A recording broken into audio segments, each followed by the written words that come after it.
When my wife and I got to know each other, she was the sweetest girl on earth. I had been crushing on her for a long time and couldn't muster the courage to speak to her for a while. When I finally did, Ava and I flowed so well, and our conversations were heavenly. She was the kind of woman I wanted, but I was shy around women. My best friend, Joseph, knew how much I loved Ava, and I wouldn't stop talking about her whenever we were together, so he encouraged me to keep being the sweet guy I was, and in no time, Ava would be mine. He was actually correct.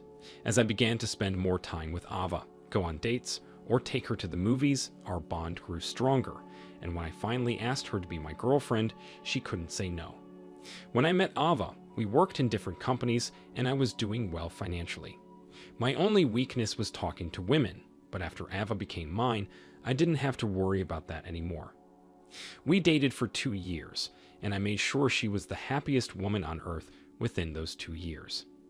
I did all these things because I genuinely loved her, and seeing her made me happy.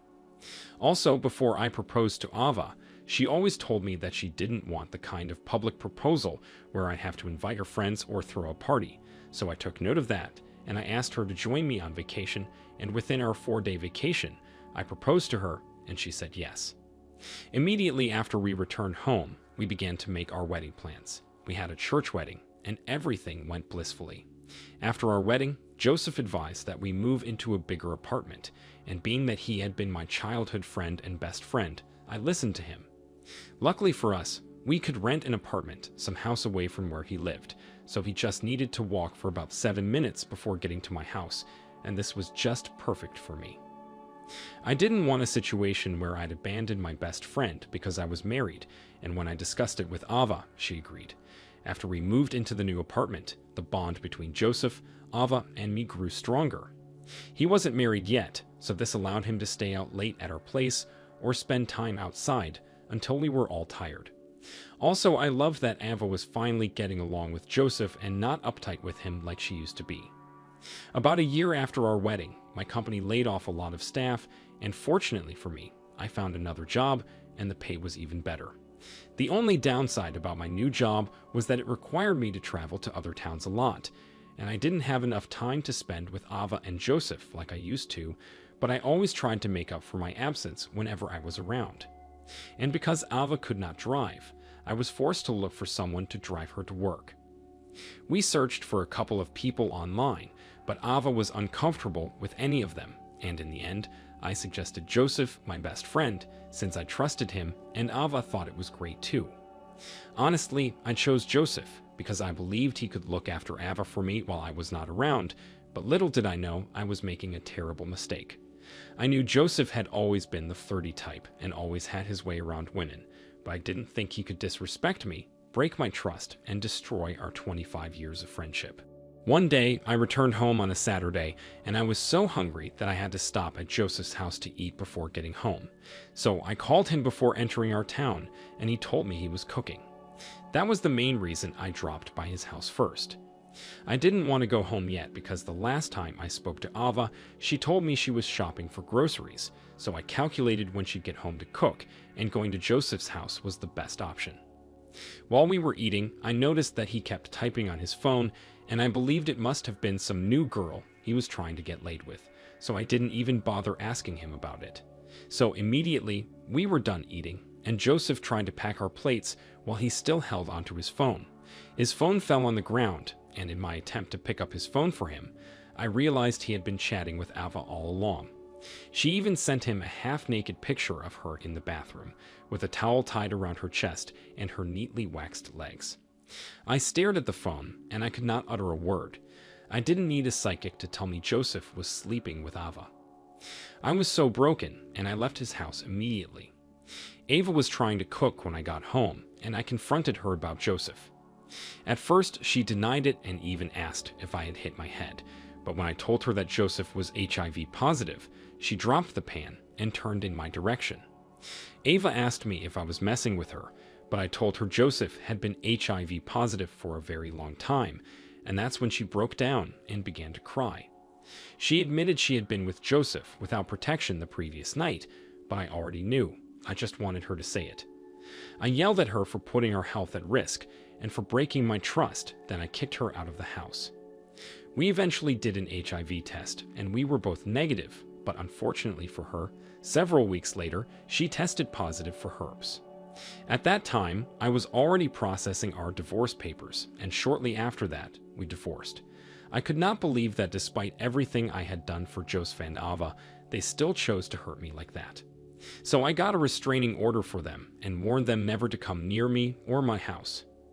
In the end, Ava and Joseph didn't last one bit. Joseph only wanted to pleasure himself, but Ava thought she could fool me and keep it a secret.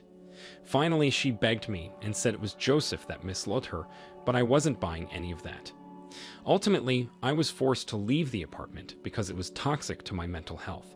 This happened long ago, but I'm thankful I'm gradually healing from the heartbreak. OP, I'm so sorry you had to go through all of this. It must have been tough to find out that the two people you trusted the most could do such a thing to you. I'm also glad you did the right thing by getting rid of both because they could harm you more. Thinking that she begged for your forgiveness after breaking your trust and hurting you that way is laughable. Now she knows that she cannot eat her cake and have it. I commend you for prioritizing yourself and your mental health and leaving the apartment. Knowing that you loved her so much might be difficult for you to move on, but I'm sure you will. Give yourself time and heal properly. I am proud you made the right decisions and thank you for sharing your story with us. Now, let's move on to the second story of the day. My wife and I were high school lovers at one time. We were the cutest and hottest lovers in school back then, but because she got entangled with one of the popular boys I did not like, we were forced to break up. By entangled, I mean I caught her kissing the boy. After high school, I went to college the following year, and I never really saw her again until some years later. That night, I went out with one of my friends who was having a bachelor's party, and coincidentally, Nancy was there. At first, I didn't recognize her because it had been years, but when she walked to my table and introduced herself, everything I felt for her back in high school returned. She had completed college and was currently working in the same town as me, so that night, we chose to iron out whatever issues we had in the past, and we became friends again. I was hurt by what Nancy had done, but part of me still wanted her back.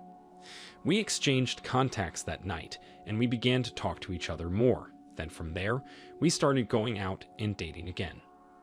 While going out together, we got intimate, and that's when we both realized that we still had feelings for each other. I did my best to hold back because I didn't want her to take me for granted, but when she confessed that she still wanted me, we made it official and started dating again. We dated for almost a year, and after that, we got married. Most of our high school friends were surprised that we got back together, and they ensured they attended the wedding. The wedding was fun, and the best part was seeing faces we had not seen in a long time. Nancy was pretty famous, and she was a social media addict. She got paid to influence brands, use and talk about products, and so much more. So aside from doing her day job, she also made money online. Though she earned more money than I didn't have a problem with that, but I didn't allow that to stop me from doing my responsibilities as a husband. I provided for the house, got her whatever she wanted, and even got her a car. We agreed that we wouldn't have children in the first 2 years of our marriage because we wanted to make up for the lost time by spending more time with each other and doing the things we said we would do while we were teenagers. We believed we would get married, and we did. I was a very supportive husband, and most times, Nancy gave me access to her Facebook page to help create content whenever she was busy, since content creation was easy for me. I never complained about her always being on her phone because I knew it was one of her means of earning, and whenever she was busy, I'd help around the house, cook, go grocery shopping, or if we were both tired of cooking, I'd order takeouts or we'd eat out. So in my own way, I did everything I could to make her enjoy our marriage, feel comfortable, and still have the freedom to do the things she used to do before we got married. While I struggled to balance my work life and marriage life to make Nancy happy, I never knew that my wife was having an affair with another influencer she met on Facebook until something happened. The funny thing was she had mentioned the guy a couple of times and the crazy number of followers he had, but I just thought she was stalking her fellow influencers. One day, I was at home taking my day off when I got a call from a truck company that they were towing my car. As confused as I was, I asked for the location, and I went down there, only to realize that it was my wife's car, but the company called me because the car was registered under my name. I was shocked to see my wife's car there because her office was only a 30-minute drive from the house, but that location was an hour away from home. I didn't get it because she was supposed to be at work at that time, and I looked around for the sign of a women's store or nail salon, but I didn't see any, and she didn't also mention anything about going for shopping before leaving the house that morning. Then, while trying to talk to the truck company guys, I saw my wife coming from one corner with her hands wrapped around the influencer guy's waist. The moment she saw me, she gasped and was surprised to see her car being towed away. I was really heartbroken because, from the body language I saw, it was evident that the two of them had been intimate with each other. Without waiting for an explanation, I began to video the both of them, but the guy kept saying, "Sir, this means nothing. We were just having fun, and she's all yours," and he was embarrassed by the number of people that began to turn heads. Finally, out of anger and disappointment, I yelled at them and asked Nancy if she had fun with other men to become their influencer, but she said nothing and began to cry. When her car was successfully towed away, I went into my car and drove off without her. I saw her fighting with the guy from the rearview mirror, but I already knew it was over between us.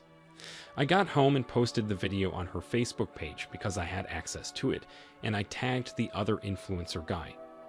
I knew the post would be taken down, but before it was, many people had seen it and commented on it.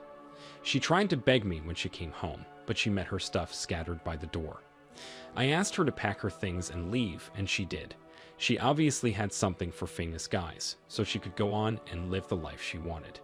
We divorced shortly after that. I blamed myself for being so stupid. I ignored the red flag and believed she must have changed, but Nancy would always be Nancy. The news of our divorce affected her influencing business, and most of her clients closed their contracts with her, and the influencer cut her off for ruining his career, but she deserved everything she got.